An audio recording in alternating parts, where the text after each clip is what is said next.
Hello everyone. इस video series में हम सोशियोलॉजी ऑप्शनल को देख रहे हैं। Sociology as an optional is one of the finest optionals you can have for UPSC. उसके बहुत सारे कारण हैं। सबसे पहला कारण तो ये है, अगर आपने मेरी प्रीवियस वीडियो भी देखी हो तो सबसे बड़ा कारण तो ये है कि इसे समझना बहुत ज़्यादा आसान है। इसकी अंडरस्टैंडिंग आपको एक बेटर इंसान बनाती है, आपके अंदर बहुत ज़्यादा एम्पैथी लेके आती है। और दूसरा सबसे बड़ा कारण इसे पढ़ने का आपके लिए ये होना चाहिए कि इसका ओवरलैप जीएस के बाकी पेपरों के ऊपर बहुत ज़्यादा है। जब आप पूरा सोशियोलॉजी पढ़ते हैं तो आपको रियलाइज़ होता है कि शायद ही कोई ऐसा एरिया बचा है जीएस का जिसे सोशियोलॉजी टच नहीं करती है। आई थिंक एक साइंस एंड टेक और ज्योग्राफी को अगर हम थोड़ा सा छोड़ दें, उसके अलावा कुछ भी ऐसा नहीं है जिसे आईआर टच नहीं करता। इसे पढ़ते हुए आप जीएस 1 का सोशल इश्यूज कवर कर लेते हो। हिस्ट्री के बारे में आपको बहुत सारी बातें पता होनी चाहिए। पोस्ट इंडिपेंडेंस मूवमेंट्स हम इसमें कवर करते हैं इंडिया की, जैसे कि चिपको मूवमेंट, एपिको मूवमेंट वगैरह। उसके अलावा जीएस पेपर 2 में जो है आपका सोशल जस्टिस वाला पार्ट जो गवर्नेंस में आता है वो आपका कवर होता है। इसके अलावा एथिक्स का पेपर, ऐसे लिखने में हेल्प होती है। देन पॉलिटिक्स का सोसाइटी पे और सोसाइटी का पॉलिटिक्स पे इम्पैक्ट, रिलीजन का सोसाइटी पे और सोसाइटी का रिलीजन पे इम्पैक्ट, इसी तरह इकोनॉमिक डेवलपमेंट का सोसाइटी पे और सोसाइटी का इकोनॉमिक्स पे इम्पैक्ट, ये सब कुछ हम सोशियोलॉजी में स्टडी करते हैं। Basically society is the queen of sciences, जैसा कि कई थिंकर्स ने ये बात भी कही है। तो क्वीन ऑफ साइंसेस का मतलब ये है कि सारी की सारी साइंसेस या बाकी सब्जेक्ट्स को ये इम्पैक्ट करती है। तो सोशियोलॉजी होती क्या है, आज हम इस वीडियो में बहुत ही ब्रीफ में ये बात देखेंगे कि व्हाट इज सोशियोलॉजी। सोशियोलॉजी का मतलब होता है सोसाइटीज लॉजी, यानी कि the study of society. So sociology का लिटरल मतलब है स्टडी ऑफ सोसाइटी। जो फादर ऑफ सोशियोलॉजी कहे जाते हैं ऑगस्टे कॉन्ट, इसको ऑगस्टे कॉन्ट प्रोनाउंस किया जाता है। तो जो ऑगस्टे कॉन्ट है फादर ऑफ सोशियोलॉजी, उनका ये कहना था कि हमें सोसाइटी को उसी तरह साइंटिफिकली स्टडी करना चाहिए जितनी शिद्दत से हम फिजिक्स, केमिस्ट्री या बायोलॉजी को स्टडी करते हैं। उसका कारण उन्होंने ये बताया कि अगर आप सोशियोलॉजी को साइंटिफिकली स्टडी करोगे तो भाई आप बहुत सारी प्रॉब्लम्स को समझ पाओगे, और अगर उन प्रॉब्लम्स को आप ठीक से ठीक कर दोगे तो सोसाइटी में बहुत ज़्यादा खुशहाली, तरक्की, प्रोग्रेस हो सकती है। उनसे पहले ये बातें इस तरह से किसी ने नहीं सोची थी। और उसमें एक बहुत बड़ा रोल इस बात का भी है कि ऑगस्टे कॉन्ट जो हैं ये एक फ्रेंच थे और ये फ्रांस में पैदा हुए थे। इनका जन्म 1798 में हुआ था और ये लेट 1800s तक जिए। 1798 में पैदा हुए तो इसका मतलब ये हुआ कि फ्रेंच रेवोल्यूशन होने से सिर्फ 9 साल बाद इनका जन्म हुआ फ्रांस में। 1789 में फ्रेंच रेवोल्यूशन हुआ। तो रेवोल्यूशन हो चुकी सोसाइटी में कितने जबरदस्त चेंजेस इन्होंने ऑब्जर्व किए होंगे, ये आप सोच के देखिए। तो इन्होंने उस तरह से चेंजेस होते हुए सोसाइटी में देखे और इन्होंने देखा कि किस तरह पॉलिटिकल चेंज जब होता है तो सोसाइटी पूरी बदल जाती है। लोगों के रहने का ढंग, इकोनॉमिक, गवर्नेंस, एवरीथिंग चेंजेस। तो उससे इंस्पायर होकर इनको लगा कि सोसाइटी को इतना अच्छे से स्टडी किया जाना चाहिए जितना अच्छे से हम लोग साइंसेस को स्टडी करते हैं। और ऑफ कोर्स सिर्फ फ्रेंच रेवोल्यूशन का रोल नहीं था सोशियोलॉजी को एज अ सब्जेक्ट बनाने में। इसके अलावा इंडस्ट्रियल रेवोल्यूशन का बहुत बड़ा रोल था जो कि यूरोप में शुरू हुआ था। तो इंडस्ट्रियल रेवोल्यूशन ने सोसाइटी को इतना ज़्यादा चेंज कर दिया, फैक्ट्रीज बन गई जिसमें लोग काम कर रहे हैं, जिसकी वजह से रूरल टू अर्बन माइग्रेशन हुई। अच्छी बातें भी बहुत हुई, रूरल टू अर्बन माइग्रेशन हुई, लोगों का स्टैंडर्ड ऑफ लाइफ बढ़ गया, लोगों को एम्प्लॉयमेंट ज़्यादा मिलेगी, लोगों की स्टैंडर्ड ऑफ लिविंग अच्छी हो गई, एजुकेशन का लेवल बढ़ गया, इकोनॉमी का लेवल बढ़ गया। लेकिन नेगेटिव साइड्स ये भी हैं कि फिर शहरों में स्लम्स भी बनने शुरू हो गए, फिर बहुत तरह की प्रॉब्लम्स भी आई, फिर जॉइंट से न्यूक्लियर फैमिलीज भी हुई, एंड जो सोसाइटी है उसमें थोड़ा मटेरियलिज्म भी आ गया। सब बातें साथ साथ में चलती हैं। तो इंडस्ट्रियल रेवोल्यूशन, फ्रेंच रेवोल्यूशन और कहीं ना कहीं रेनेसां और एनलाइटनमेंट। अब रेनेसां और एनलाइटनमेंट, रेनेसां का लिटरल मतलब होता है इंटेलेक्चुअल रीबर्थ। यूरोप में रेनेसां और एनलाइटनमेंट हुए थे 16, 17, 18 सेंचुरी के आसपास। तो जब हर चीज को साइंटिफिकली क्वेश्चन किया गया और उससे लोगों का दिमाग ओपन हुआ तो उन्हें लगा कि सोसाइटी में अगर प्रोग्रेस लेके आनी है तो let us start questioning everything that the society also does. अब आप खुद से ही पूछिए कि सोसाइटी में ऐसी कितनी चीज़ें हो रही हैं जिससे आप हर दिन इम्पैक्ट होते हैं। आप चाहे उस बात को ना मानते हो, लेकिन अगर हम देखना शुरू करें कि हमारी ज़िंदगी में ऐसी कितनी चीज़ें हैं जो हमें सोसाइटी ने बताई हैं। फॉर एग्जांपल ये फैक्ट ही कि आप इस एग्ज़ाम की तैयारी करो, ज़्यादातर आपको सोसाइटी ने कन्विंस किया है कि भाई ये एग्ज़ाम बड़ा प्रेस्टिजियस है, इसकी तैयारी करनी चाहिए, है ना। तो 90% प्लस परसेप्शन आपकी इस एग्ज़ाम की तैयारी की सोसाइटी ने बना के दी है। अब ये जब आप इस जॉब में आ जाएंगे, उसके बाद ये कितनी मुश्किल है, क्या क्या मेंटल चैलेंजेस आपको झेलने पड़ेंगे, वो आपको ही पता होगा। बट 5-7% ही आपकी डिस्क्रिप्शन होगी कि हाँ मुझे पढ़ने में मज़ा आता है, या वाकई में मुझे समाज का भला करना है, या ये चीज़ मुझे मोटिवेशन देती है। कुछ ही पार्ट हमारा डिस्क्रिशनरी होता है। More than 90% of it is by the society. Society हमें इतना शेप करती है। हमारा कपड़े पहनना भी सोसाइटी डिसाइड करती है। अदरवाइज बायोलॉजिकली तो भगवान ने हमें कपड़े पहना के पैदा नहीं किया था, राइट। और जब हम इस दुनिया से जाएंगे भी तो भी हमारे कपड़े नहीं पहने होंगे, राइट। सो बेसिकली कहने का मतलब ये है कि हमारा कल्चर जो है वो सोसाइटी से आता है बहुत ज़्यादा। अदरवाइज बायोलॉजी से तो हम आगे चले जाते हैं जब हम सोसाइटी की बात करते हैं।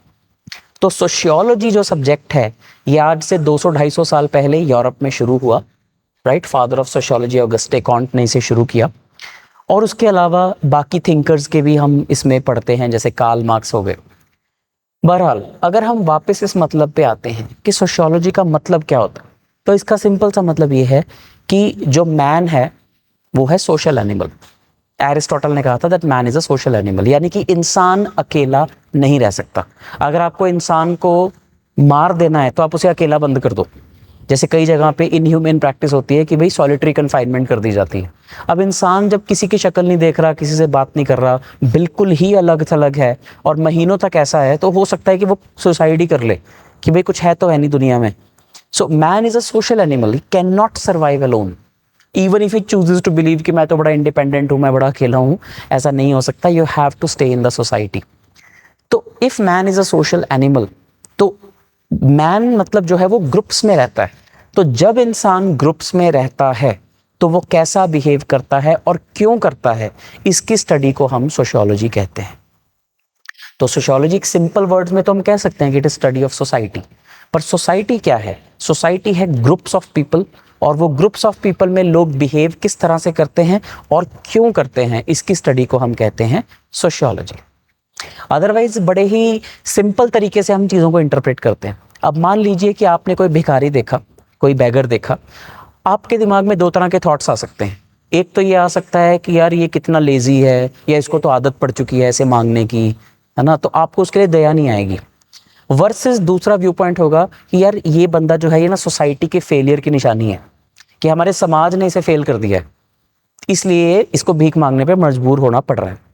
अब जब आप दूसरे वाला व्यू पॉइंट देखते हो ना, जिसमें आप सोसाइटी को ब्लेम कर रहे हो, तो कहीं ना कहीं आप सोसाइटी में ही उसका सॉल्यूशन भी ढूंढोगे कि यार चलो let me be more empathetic, let me see कि क्या सोसाइटी इसे इस सिचुएशन से बाहर आने के लिए लैडर या अपॉर्चुनिटी प्रोवाइड करती है या नहीं। लैडर एक टर्म है जो हम सोसाइटी में अपॉर्चुनिटी के लिए यूज करते हैं। जैसे सीढ़ी मिल जाती है आपको, तो अब वो सीढ़ी क्या हो सकती है?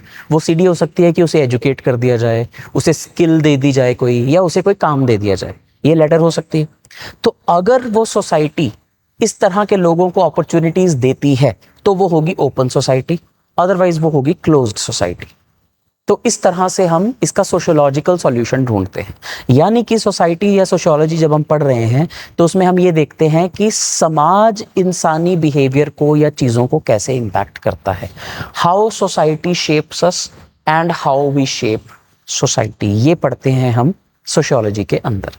तो सोशियोलॉजी क्या होती है और सोशियोलॉजी हम क्यों पढ़ते हैं, ये हम इसमें हमने देखा, राइट। अब जैसे बहुत सारी ऐसी चीज़ें हैं जो हम अपनी रोज़मर्रा की ज़िंदगी में करते हैं जिसका हमें आइडिया भी नहीं है कि सोसाइटी ने सिखाई है हमें। अब सुबह जल्दी उठना होता है। क्यों उठना होता है सुबह जल्दी? क्योंकि सोसाइटी के जितने भी इंस्टीट्यूशंस हैं, चाहे वो स्कूल्स हैं, कॉलेजेस हैं, वर्क प्लेस है, कुछ भी है, वहाँ पे आपको एक ठीक ठाक टाइम से तैयार होकर पहुँचना होता है, राइट। फिर उसी वजह से आपको रात को थोड़ा ठीक ठाक टाइम पे सो भी जाना होता है। अब अगर आप इन सोशियोलॉजिकल नॉर्म्स को नहीं मान रहे हो तो आप कोई ना कोई ऐसी चीज कर रहे होगे जो सोसाइटल नॉर्म्स के अगेंस्ट जाती है। जैसे कि हो सकता है फिर आप पूरी रात जागते रहते हैं, सुबह 5 बजे सोने जाते हैं, कई लोग होते हैं ऐसे।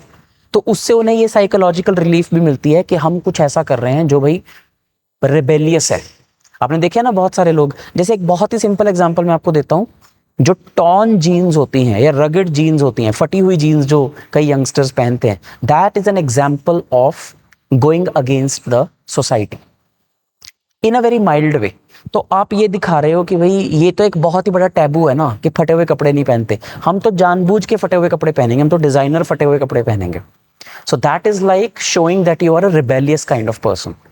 तो सोसाइटी हमें जो कुछ भी कह रही है, अगर हम वही कर रहे हैं, अगर हम बहुत अच्छे आयरन किए हुए प्लेन फॉर्मल कपड़े पहन रहे हैं, तो मतलब हम पूरे सोसाइटी के अकॉर्डिंग चलते हैं, पूरा उस तरह से रहते हैं।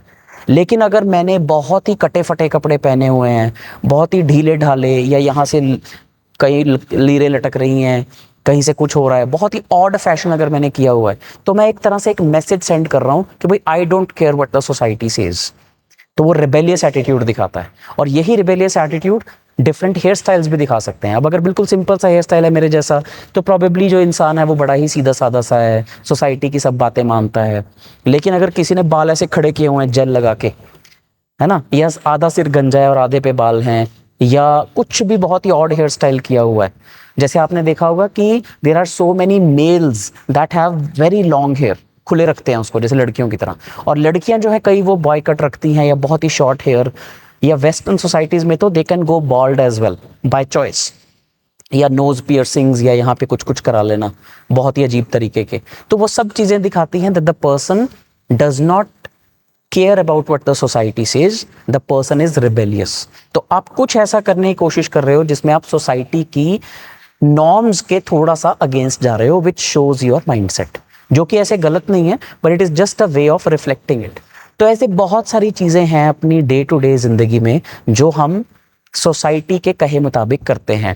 टाइम पे सोना उठना हो गया, या फिर द फैक्ट कि हम कपड़े पहनते हैं, अदरवाइज हम कपड़े ना ही पहने, लेकिन कहीं ना कहीं बेसिक लेवल पे जाके हम कपड़े सिर्फ इसलिए पहनते हैं क्योंकि अगर नहीं पहनेंगे तो सोसाइटी हमें बहुत बुरा कहेगी, बहुत ही बुरा कहेगी कि यार ये क्या, तुझे शर्म नहीं आती, तूने कपड़े नहीं पहने हुए।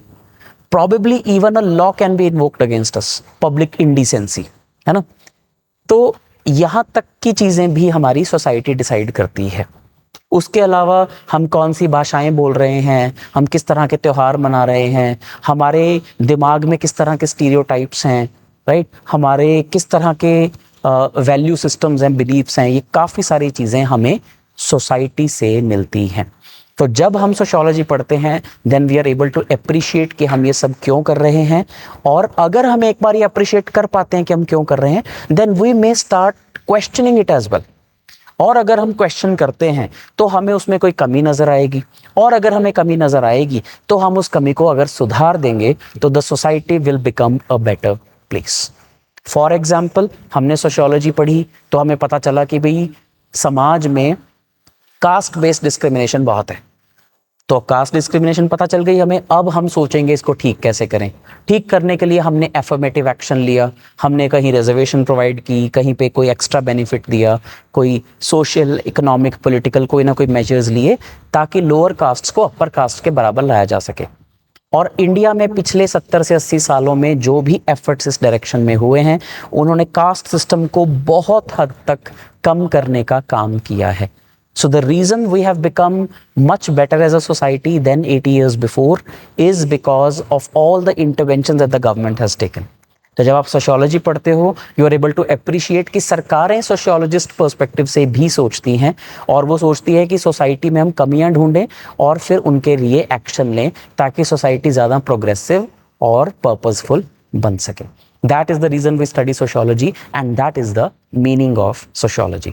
आगे भी मैं इस तरह की वीडियोस डालता रहूँगा and I will keep explaining important concepts of sociology. So stay tuned on this series. Thank you and take care.